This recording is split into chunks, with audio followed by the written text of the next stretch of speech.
2 weeks ago, we brought you whole life products and carriers. Last week was IUL products and carriers, good for use in high cash value life insurance. This week, we're talking variable universal life, the vulnerabilities of it, aka why we don't like it very much for this type of stuff. So stick around if you're interested in hearing our thoughts about this product. Welcome to the Life Insurance Financial Education Podcast. We're pulling back the curtain on high cash value life insurance and how it can help you build wealth and achieve your financial goals. I'm your host, James Barber, your Oregon Cash Flow Pro. My name's Jing with Tax Exempt Millionaire Club. And my name is Carlo Viqueira with NetWealth Finance. This week, we're exposing the vulnerabilities of variable universal life insurance. We've got some horror stories that we talked about in some previous episodes with regard to personal experience with it, but at its essence, variable universal life is life insurance with the cash value component directly invested in the stock market. To kick us off, what are some things that you guys have heard as to why somebody should get a variable universal life product? Why is this thing sold? Why are people buying it? One thing I think people will pitch this as is a way to have a Roth-like account that has direct market investments, but you can pump in a ton of money if you want to, just by adding a lot of life insurance into a VUL. So that's one of the ways that I see this product pitched, and I don't agree with that. I think there are better options, but that is one way in which I believe this is pitched as a product. So exposure to the stock market, tax-free or tax-deferred growth, similar to a Roth. And presumably access to that cash value via policy loans without having to pay taxes. But higher limits than you would get with a Roth. Yes. What I heard is those people, they have to be licensed to sell the UL, right? And they really emphasize the high potential of the rate of return if you put your money in the stock market. Most of the time, they really did not emphasize there's also high return, high risk. To sell a VUL, you do need to be licensed to sell securities. That's more than just a life insurance license. And they certainly get to take advantage of high assumptions inside of those illustrations, so they look really good. What I see is a few things that I mentioned. Tax deferred, you get to invest in the market itself, and I guess the biggest selling point is that tax deferral. I can't think of another reason why you would want to do that. And then, of course, the illustrations have really high assumed rates, and so they look very attractive. Although, every single one I've ever seen has very high expenses to go along with it. Now, I know when I got into this industry, and I've spoken with some of the folks at some of the carriers, ones that were interested in the VULs, their main selling point to me as to why I should get licensed to sell it was big commissions. You could make a lot of money selling the VUL. And in my mind, the way all of these insurance products get sold that have high commissions is they have very high illustrated rates that kind of minimizes the impact of these high commissions over 20, 30 years. And so the client ends up looking at all the big numbers down the road, doesn't pay so much attention to the potential low returns with the high expenses early on and how that might affect their desire to keep contributing to a policy like that. When considering that you got these high commissions, high expenses in the policy, combined with high risk of negative market conditions, combined with also, you don't always have completely wide options for where those market investments are. It might be proprietary index funds or various things that are less choice than you might have in your regular brokerage. So if I was going to say something about what I would rather do over a VUL, this is probably a circumstance where I'd say buy term and invest the difference, or my preference is an IUL. I think that serves a good place that has that downside protection, but still some market upside exposure. So basically, if you want to be in the market, if you want market exposure, just be in the market. Yes, I would say that's the thing. With a VUL, I don't see the advantage of having the life insurance for that product I think the first thing I'd mentioned was, yes, people pitch this as rock-like by virtue of being able to access this through policy loans. So you have similar things like a Roth, but you can have that in an IUL. I would rather have an IUL that has that downside protection. And also I can borrow at a high percentage. Within an IUL, you can go into like very high 90% percentages of borrowing against your policy. So that I don't think a VUL has that capability of going that high percentage of your cash value. I imagine it's probably subject to margin calls, similar to if you're actually in a brokerage account and borrowing from that. It's my understanding in the VUL space, you've got index options that could be proprietary.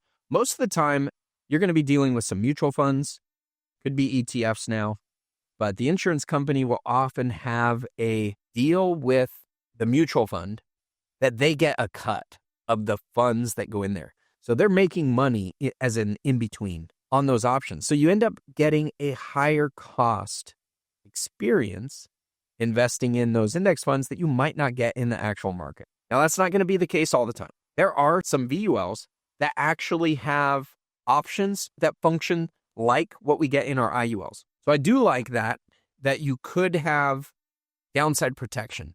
There are some that offer buffers. There are some that give you some protection to the downside up to a certain point, or there could be a case where maybe you're exposed to some downside but not others. So you're not necessarily limited to options that are at the full exposure to the downside of the market. So I will grant that there are probably some index options that could seem attractive, and it probably makes it a little bit easier to deal with the insurance company as opposed to just going out into the market and trying to find these same things. Because everything that you see that's available in an insurance product is basically available in the market itself. But it's hard to know how those work, how they function, how to participate in them, and what type of expenses you're going to encounter in that scenario as well.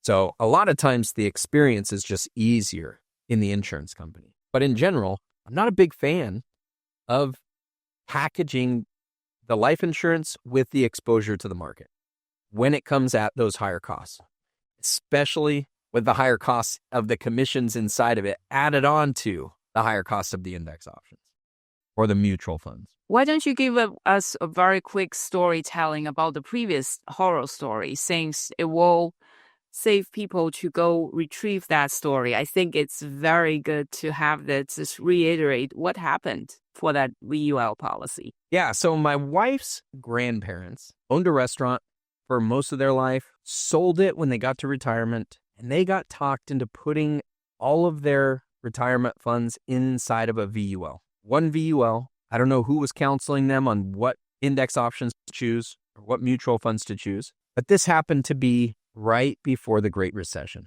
So this was in 2006 that they did this. And of course, everything crashed. They ended up losing way too much money of their retirement that they thought was going to outlast them. And they ended up going bankrupt eventually. Because when you're in retirement, you can't afford to have a market downturn like what happened in 2008. Certainly not with all of your savings exposed to the market. Now, they could have had some money in there, a small percentage that's exposed to the market, fine. I wouldn't have an issue with that. Same thing if they had some money exposed to the stock market, as long as not all of it was at risk. Like that was the big issue. And it really just caused all kinds of havoc in the family when that happened. I think a big issue is the people who are selling those VUL to those consumers. Those consumers are not really investment savvy. So they don't know how to manage the policy. They don't know how to balance, how to do asset allocation.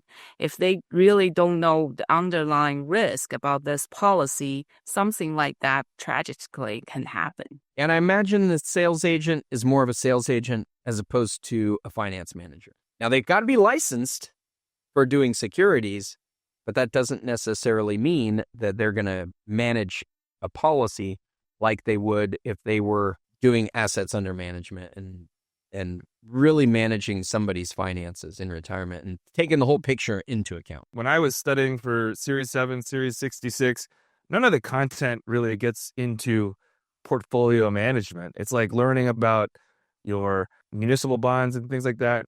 It's on the job stuff that you learn to actually do that sort of thing. And so I think there's a lot of agents who get licensed to sell securities, but they don't actually know how to manage assets because it is a different skill set. So I think that is something to keep in mind with these products. So they get licensed for that, and then they get tossed into the insurance space, and they don't end up getting the growth that they need from the finance management side of the actual market. Is that what you're saying? Yes, I think that there's just so many different skills. If you're actually managing somebody's assets or your own, that you just learn like over time. You know, I've managed my own portfolios, sort of connected to all of this. Again, I keep stuff. I like life insurance. I think I have a lot of my funds going into life insurance, but I manage my own funds in my brokerage account. I manage my funds in retirement accounts. And so we have experience doing that. And that's a skill set that I've learned over a decade, 15 years of actually investing in the market. And plenty of these people who probably get licensed for securities don't ever actually build on that skill set and invest on their own and manage portfolios. So that's just a thing to consider when talking to a VUL agent. At the base level, I'm not a big fan of the VUL either. When I look at cash value life insurance and where I want to put my money, I view that as the safe part of our portfolio. I don't have to worry about it being exposed to the downside of the market, whether it's IUL or whole life. It's not going to be correlated to the downside drop in the market. There are circumstances down the road in the variable universal life where if your policy actually loses money, you're going to be asked to put more money in to cover the expenses of the death benefit because you have to have a minimum amount of death benefit in these products. So that could be a major downturn in a market that kind of wipes out your cash value in there. And now you also have to add more funds in order to maintain the death benefit. Maybe you end up risking a lapsed policy. And if that were the case, now you got a tax bill on top of that. That seems like a little bit too much headache and too much risk for what I want to do inside of a life insurance product. Now, if I just invest in the market with the money that I want in the market, at some point, that's going to be long-term capital gains that I got to deal with, not income tax, which is what you get to deal with life insurance if you actually have gains. The place that life insurance is in my own asset portfolio, just as James said, that is the place that is the safest asset that I have. I don't have any other assets I don't know of really any other assets that are as secure as life insurance. So for me, I want there to be lower risk, and I view whole life as the least risk, and IUL just slightly more risk, but still very, very low risk in terms of all assets that are out there. And so that's the place that serves in my portfolio. And I take bigger risks in my own direct investments. One thing I want to mention is a lot of the VUL are sold to the elder people. But if those agents can sell to the younger one, if they have a really long runway to wave out the market because of the time of the policy, because of the cash value inside of this policy, sometimes it may make sense, but we all should know the underlying risk of this VUL policy, being its variable universal life, is significantly higher than IUL and even more higher than whole life. Yeah, and in that case, I would think somebody would be better off just being in the market. Now, I do have to say, I have personal experience with a VUL. My first insurance product when I was 19 years old was a variable universal life product. So I had some exposure to the market where I otherwise wouldn't have because I was not paying attention to the market at that age. I had no financial acumen. The insurance agent bought a car from me. I was a car salesman at the time and talked me into getting one of these products and obviously painted a nice rosy picture of it. Turns out it actually did good. I didn't have any issues with it. I funded it for a couple of years and then I'm young. I don't know what I'm doing. I stopped funding it because I had better things to spend my money on, and I just let it ride. And it actually did fine. I was young. The cost of insurance was very low. So the expenses were not very big. It wasn't a high death benefit either. It was a very small death benefit. So the expenses in it couldn't get very big. And ultimately, I think I held that policy for like 20 years. So I don't really have any complaints about how that one actually did, other than I probably would have done better had I been actually in the market, but I wouldn't have been in the market because there wasn't anybody trying to sell me on getting that money into the market, right? So there could be some circumstances where somebody might get one and, it probably could be better than the alternative, which was doing nothing. But if you're watching these videos, I think you're a little more financially savvy and you're looking at this in relation to what's something else that you can get. It's not that you've got an agent in front of you and this is the only thing they're trying to sell you and you have no idea what else is out there. There are better options in our opinion. In nearly every circumstance, I think there are better options to help meet whatever your financial goals are, where we don't have a high commission product, higher expenses for investing in things that we could do elsewhere, and limited options when it comes to borrowing against it than with a different type of product. So I think each one of those needs could be met better elsewhere. I don't know that there's value in bundling all of that inside of one product. I guess somebody needs to make that argument if they think that that's the case. I think that about exhausts it on the topic of VUL for us, and I don't think any of us are much of a fan of it. Hopefully the discussion is helpful in helping you understand it a little bit if you've been considering it. Do you guys have a call to action for our listeners this week? It's time for this week's call to action.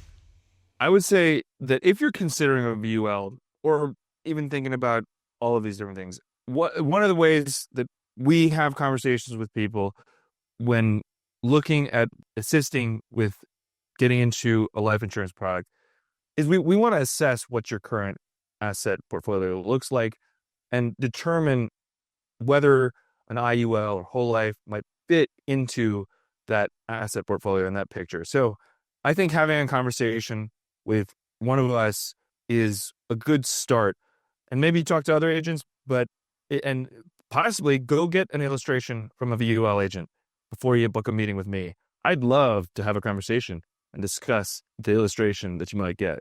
So book a meeting and I'd love to chat about it. Well, from me, I really want to encourage everybody to take your own pace. I know we threw out a lot of concepts, a lot of abbreviations, and a lot of scenarios at you as well. Don't be too overwhelmed by all the options you have. When you sit in front of an agent, I'm sure there will be a lot of papers, a lot of numbers, a lot of different choices. You still need to educate yourself, since by the end of the day, that's your money. You want your money to grow. You want your money to be in a safe place. And you really need to know what you are doing because you are funding it. You are managing it. So my call to action to our audience is take your own pace, do the education, come to our podcast as often as possible, and repeat and hear this video one more time. If you miss something, I'm sure you're going to get different insight each time. And I'll say that a good call to action for our listeners this week is do your due diligence with whatever products that you're considering. There's always value, as Jing said, talking to multiple agents. If variable universal life is something that you're considering, talk to some agents that do it, get their pitch, and then talk to some people that will have different ideas, different thoughts. It will help you narrow down and figure out who's making the better argument. I think that is valuable information when we're trying to decide between any of these particular products. And everybody has their own opinion. Ultimately, you have to decide how it's going to fit into the rest of your finances. And if we can help you along the way with that, we would love to do so. Be sure to join us next week. We're going to be talking about medical exams and underwriting, things that you're going to encounter if you want to apply for a life insurance policy. And with that, I'm James Barber, your Oregon Cash Flow Pro. You can find me on YouTube at Oregon Cash Flow Pro, and I'm licensed for life insurance and annuities across the country. And I'm Jing, your host of Tax Exam Millionaire Club, a school community where we help people to really become tax exam multimillionaires. It's not that difficult, let me tell you. I'm also licensed in several different states, practicing life insurance agent. Really happy to help you in any way. And my name is Carlo Viqueira. You can find me at netwealthfinance.com or on YouTube at netwealthfinance. And we'll work with clients across the country as well. We'll see you next time. See you next time. Thanks for tuning in. the next 20 seconds determine your future. Subscribe, meet with us, or continue educating yourself with these videos right over here.